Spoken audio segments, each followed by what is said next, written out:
Hi, welcome back. Well, this is most probably the last part of the introduction, and I will have talk on the schools in economics according to their viewpoints. Now I will talk a few other schools according to their which are basically based on the focus points, basically. And then fields in economic um, economics, basically. And well, I should mention that before I move on, as I said, the schools that are formed according to the viewpoints are also formed a traditional methodology of studying economics. And that methodology itself has also solidified schools formed by viewpoints. So sometimes some economists with different viewpoints can also be inside of those schools. And even though there's a dominating elements in each school, dominating focuses of studies, in each school also to certain extent, certain methodologies might also be borrowed, and in some cases also exclusively borrowed, and trying to bring that methodology within the school and match it and use it together with the maybe core methodology of the school.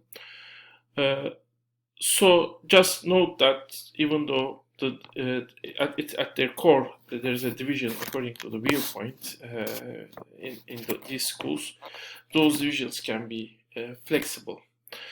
If you are in the most economists that basically that are teaching or employed in universities and major research institutions are neoclassical and new Keynesian economists.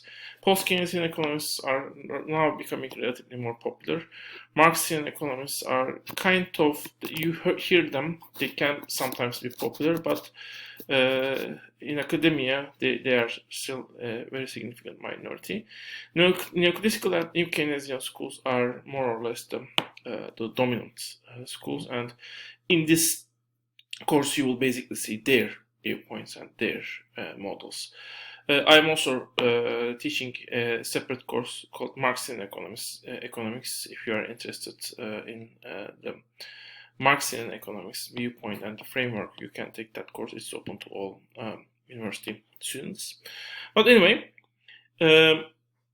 so focus point. Well, some schools are basically based, those schools, not on the viewpoints, but rather they believe certain aspects of the economic system which are important, which should be studied in connection with the economic system, are ignored by the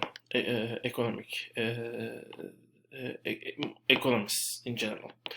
Institutionalists think that, well, mostly in economics, the role of the institutions, banks or companies, the internal functionings of the companies, or let's say the government institutions, the regulatory institutions, unions, those are ignored. The institutional framework that exists in within a society and its effects on the economic system is ignored, and that they believe that should be included in the economic system. Economics that should be studied by any social scientist who want to understand also the economic system.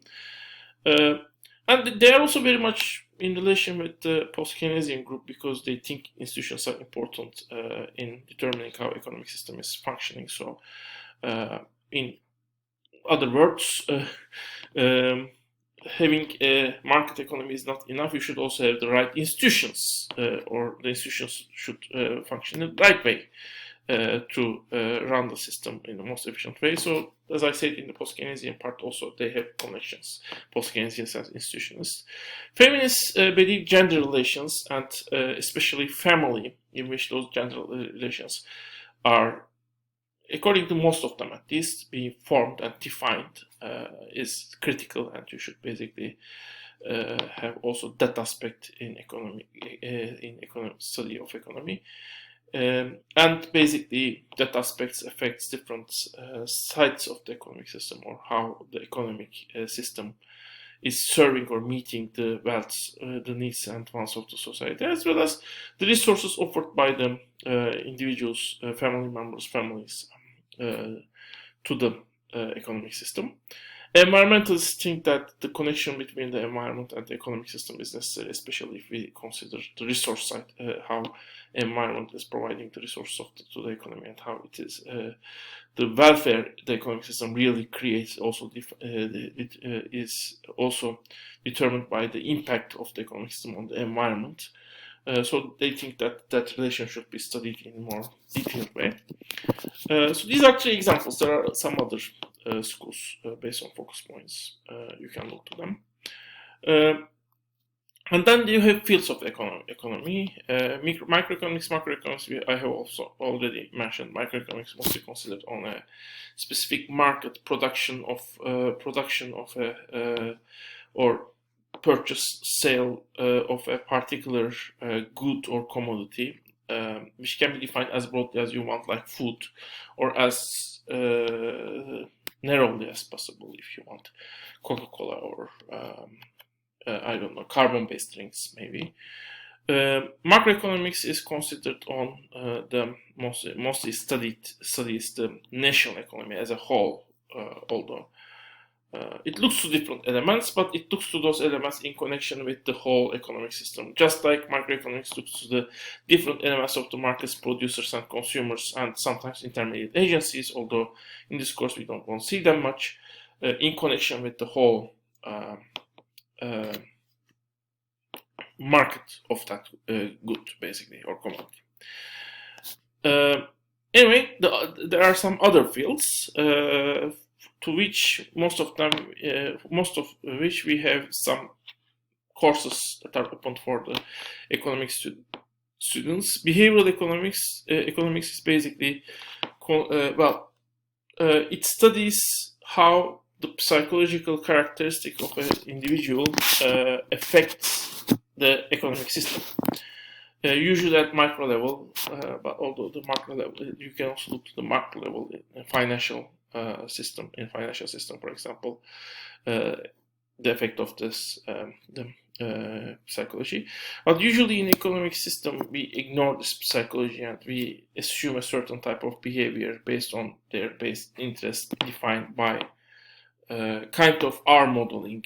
We have a particular model which tells us how the people will behave according to meet their best what is their ultimate goal, basically, and how they will meet that ultimate goal without taking the complex psychology of individuals into account.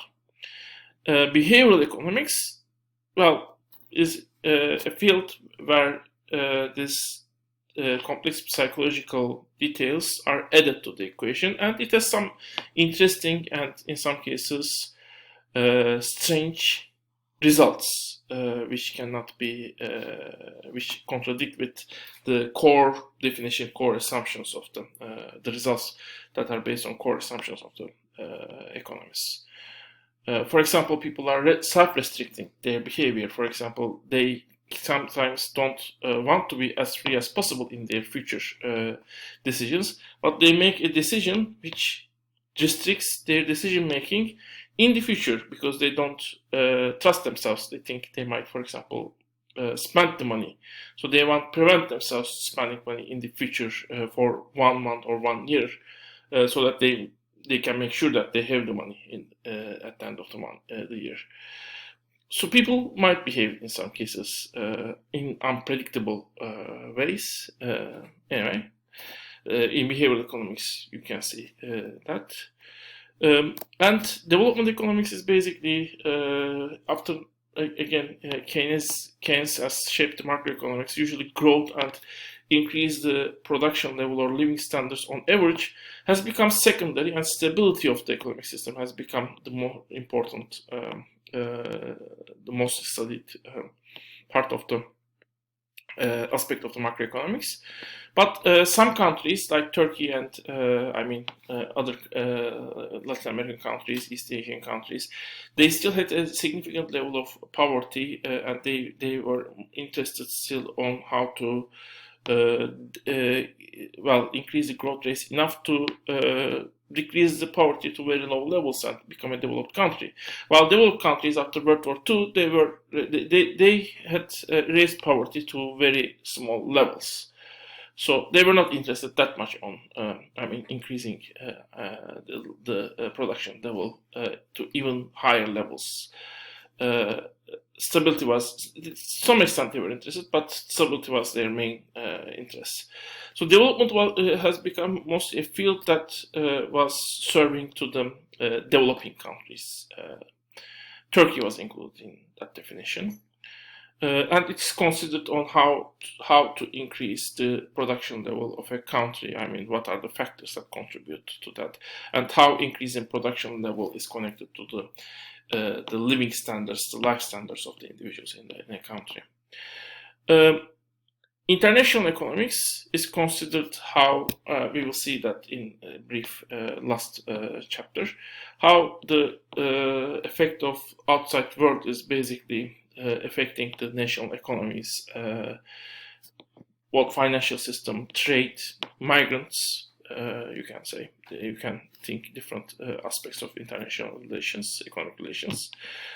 Finance is basically considering on how the money is regulated and affecting the economic system. Labor economics is basically considering the labor factor, how it is both sold and organized, and the way it is organized is affecting the economic system. And econometrics basically is a specific field which is studying how statistical methods can be applied to study economic problems. So those are the fields of the economics. In the remaining parts, I have a part where I have described the scientific laws and theories, although as engineering students and students of Matthew in general, I think most of you know what a scientific law and scientific theory is. So I decided to leave that part in the slides, but won't make a presentation of that part. If you are interested, you can look to that still. And there's also a economics model using economy in the end. You can look to that also if you are interested. But I'm leaving that part to you. So this is pretty much the end of the introduction. Well, as I said, economics is a broad science, has different viewpoints, different methodologies, different fields, and this is one thing I said in the Marxian economics. But you can think economics also like the biology of the society. So you have culture of the society, the music, the people's taste, the political system, the way the economic system is. The society governs itself, but economic system is the way the society is getting its needs. So in the end, you need that economic system good functioning so that society can be in other ways also healthy. That's why I think it's kind of at the core of the way society functions. The economic system is at the core, and that's why I think it is a really important science. When I was studying mechanical engineering, basically, we were talking on the energy crisis, and our instructor said we need more economists and businessmen. I mean, sitting in the room, not the engineers, because in the end, how those alternative energy solutions will be applied to the production will be decided by the realities of the economic system. So that's why I believe studying economics and knowing economics is important, and in my opinion also very exciting. Anyway, I hope you will also enjoy this course. See you in the coming lectures. I always say at this Corona times, and it might also apply for later years, stay healthy, as my last word. So stay healthy.